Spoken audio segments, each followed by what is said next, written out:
Bonjour Anne, merci d'être venue nous parler de la certification théâtre. Bon, beaucoup de gens te connaissent. Est-ce que tu peux quand même te présenter? Bonjour, oui, donc je suis professeure de lettres et spécialisée quand même dans le théâtre depuis longtemps.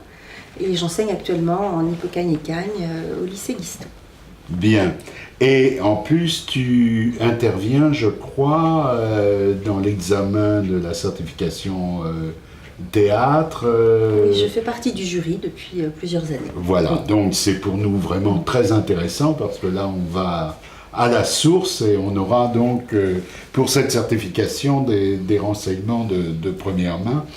Est-ce que tu peux nous dire qui peut postuler, enfin se présenter à cet examen de la certification théâtre? Alors tous les enseignants titulaires qui le souhaitent, en majorité nous avons surtout des collègues de lettres qui se présentent, mais ça n'est pas une obligation même si c'est cohérent. Il y a régulièrement aussi des collègues d'histoire-géographie, de langue, mais quand il y a des collègues de PS ou de matières scientifiques, ça donne toujours aussi des profils intéressants. Ouais. Donc voilà, il n'est pas obligatoire d'être professeur de lettres. Et quels sont les objectifs de cette certification? Qu'est-ce que ça donne aux gens? Donc c'est un examen qui est une reconnaissance d'un certain nombre de connaissances en théâtre et qui permet, s'il y a des postes bien entendu, mais d'enseigner sur des postes en option facultative et en option lourde aussi. C'est la raison pour laquelle il est attendu des candidats qu'ils connaissent cet enseignement de lycée, même s'ils sont actuellement en collège, et qu'ils soient au courant des modalités, des épreuves pratiques ou plus théoriques du bac théâtre. Oui. Je lisais dans l'un des rapports que vous regrettiez parfois que les gens viennent passer cette certification sans avoir clarifié un peu leur motivation. Oui, ça c'est souvent assez curieux. Un certain nombre de candidats ne savent pas trop pourquoi ils se présentent à cette certification et sont désarmés quand on leur pose la question. De même qu'un certain nombre finalement viennent passer cet examen sans l'avoir préparé, alors que je pense qu'ils n'iraient pas passer leur permis de conduire en disant à l'examinateur « donnez-moi le permis, après je m'engage à apprendre à conduire et à être prudent ». Donc c'est vrai qu'il faut y réfléchir en amont, et pouvoir savoir en quoi consiste l'épreuve et s'y préparer. Alors justement, en quoi consiste l'épreuve? Donc il y a d'abord un dossier à faire, donc les dates de restitution de ce dossier sont toujours indiquées sur le site académique. Un dossier qui rend compte d'une expérience, de pratique ou de connaissances déjà en matière de théâtre, de goût pour le théâtre. Il est demandé de développer une expérience d'enseignement. Par exemple, quand j'avais présenté la certification, je n'enseignais pas en option théâtre, donc j'avais développé des expériences d'enseignement du théâtre qui associaient beaucoup la pratique et le plateau à l'étude des œuvres. Donc ce dossier est à rendre en amont et ensuite il y a un oral qui a lieu en général courant janvier, mais bon, en général, de 30 minutes, 10 minutes durant lesquelles le candidat se présente, développe ce qui dans son dossier lui paraît vraiment à mettre en valeur, et puis ensuite il y a 20 minutes d'entretien. Et c'est souvent l'entretien qui pose des soucis aux candidats qui sont assez démunis parce qu'on leur demande d'évoquer leur pratique de lecteur, leur pratique de spectateur et leur pratique de plateau. Donc souvent les candidats ont une grande pratique de plateau, il y a énormément de comédiens qui font déjà des choses absolument formidables et depuis longtemps, mais c'est souvent plutôt du côté de la connaissance plus théorique du théâtre et de la pratique de spectateur que le bas blesse. Donc là, il faut vraiment se préparer. Alors, par quelle lecture, par exemple? Comment peut-on se préparer à cette certification? Est-ce qu'il y a des ouvrages incontournables, des connaissances vraiment à acquérir? Oui. Alors, les rapports qui sont en ligne le précisent, mais il y a un premier ouvrage que je me permets de montrer, qui est celui-ci, qui est Coup de théâtre en classe entière, qui est vraiment un grand classique de l'enseignement du théâtre, qui fait énormément de mise au point très claire et déjà très précise, par exemple sur les outils que l'on peut acquérir et faire acquérir aux élèves pour lire du théâtre, puisque le texte troué rend le théâtre souvent difficile à lire. Il y a beaucoup de mise au point sur les grands débats qui entourent la mise en scène, qui priment. Est-ce que c'est l'auteur? Est-ce que c'est le metteur en scène? Pourquoi est-on metteur en scène? À quoi sert le théâtre? C'est vraiment une source absolument inépuisable. Moi, je continue à beaucoup m'en servir. Et qui a été rédigé, on peut le dire, Oui. par à la fois un comédien, Oui. qui est Bernard Grosjean, qui est en même temps professeur et qui intervient à l'Institut d'études théâtrales, et puis Chantal Dulivine, sa compagne, qui est agrégée de lettres. Et qui a enseigné pendant longtemps, en lycée. Voilà, et en option lourde, Ouais. vraiment, Ouais, oui. ouais. Alors, après, bien sûr, ça n'est pas non plus une agrégation de théâtre, mais malgré tout, il y a des outils dont, me semble-t-il, il faut quand même apprendre à se servir. Il y a aussi une revue, même si le titre, enfin le nom de revue n'est pas complètement adapté, Théâtre aujourd'hui, en particulier ce numéro sur l'ère de la mise en scène, pour les collègues qui ont besoin de se faire des repères sur les dates de naissance de la mise en scène comme art autonome, les grands noms, là aussi les grandes pratiques, les grands débats. C'est vraiment à consulter. Avec aussi de très belles illustrations Oui. en plus. Tout Voilà. à fait. Pour découvrir des œuvres, il y a une collection qui est aussi conseillée dans les rapports que je trouve vraiment formidable, l'anthologie de l'avant-scène théâtre. Donc il y a un tome par siècle. Et l'intérêt de cette collection, c'est, outre le fait que c'est une anthologie, c'est que chaque extrait est suivi d'analyses ou d'universitaires ou de metteurs en scène. Donc ça, c'est vraiment aussi une approche absolument passionnante. Il y a aussi des illustrations voilà, qui sont tout à fait intéressantes. Donc ça n'est pas à lire, bien entendu, in extenso, mais progressivement et selon les besoins. Peut-être aussi être au point sur les textes fondateurs du théâtre. Enfin, je pense à la poétique d'Aristote, Est-ce que c'est important? Est-ce qu'on... Oui, quand même, parce que si notamment on est professeur de lettres et qu'on enseigne la dramaturgie classique, forcément Aristote, il va falloir à un moment ou à un autre s'y confronter. Alors par exemple sur Aristote, lire Christian Biais, son ouvrage sur la tragédie, enfin il en a écrit plusieurs, mais bon, et notamment les précisions sur la catharsis, qui est tout sauf un point facile. Voilà, au moins pour clarifier pour soi un peu les choses. Avoir des repères aussi, oui, sur Brecht. Mais là aussi, les ouvrages mentionnés en donnent des repères.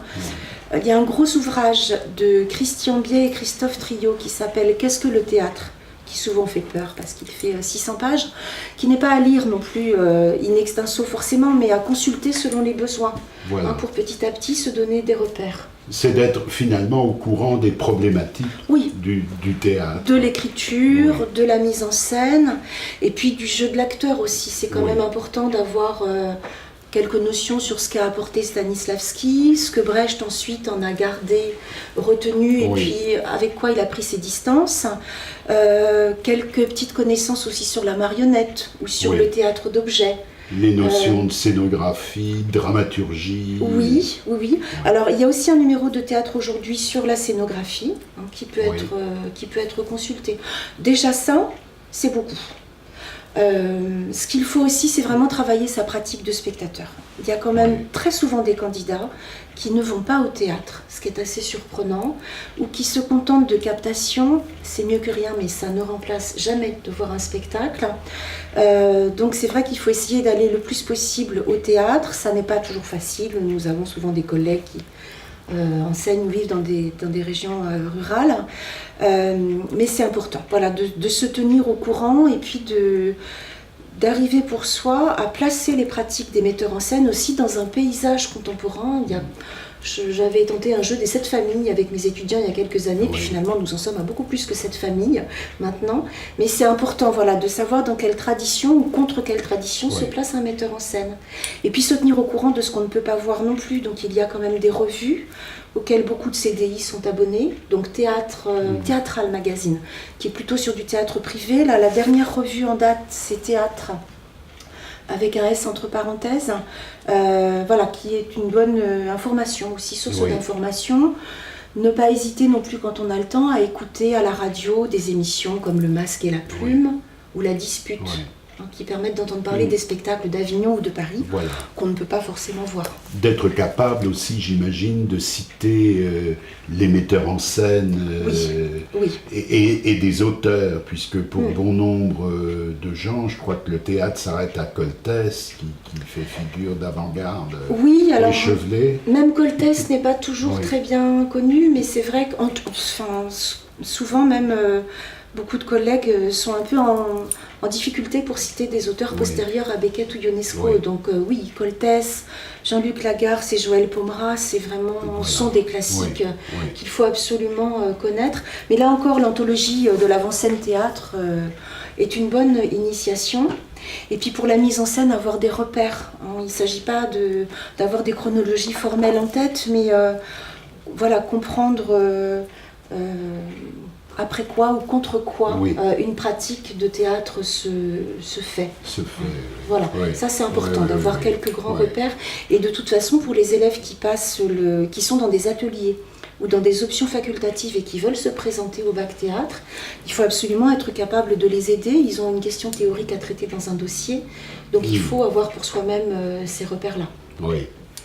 J'imagine aussi au niveau de la préparation de cette épreuve, un entraînement, les gens qui viennent sont professeurs, mais qu'ils ne lisent pas leur papier, par exemple, qu'ils s'affranchissent de leur base et donc qu'ils s'entraînent un peu à parler aux examinateurs.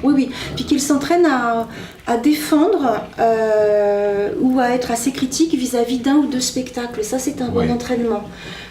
Souvent, ils sont assez démunis. Alors, je sais bien qu'il y a l'intimidation du contexte de l'examen, mais ils sont vite assez démunis quand, par exemple, un candidat a aimé un spectacle que moi, je n'ai pas aimé, ou l'inverse.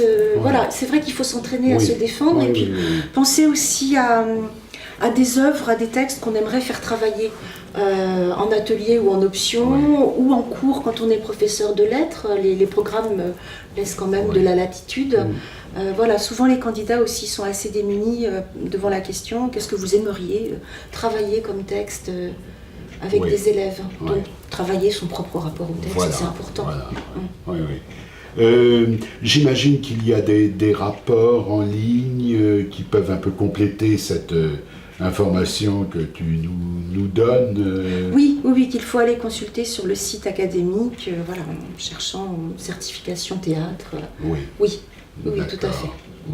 Vois-tu d'autres conseils? Il y a les dates. Alors les dates, je pense que l'inscription pour cette année, de toute façon, c'est terminé.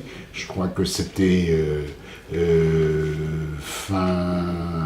fin septembre, c'était... Je me demande si c'était pas le 30 septembre, ce sera vérifié, mais voilà une donnée qui est à regarder sur le site du rectorat. Et le dossier est à rendre assez tôt, il est toujours à rendre bien avant Noël. Peut-être même dès novembre. Là aussi, il faut vérifier.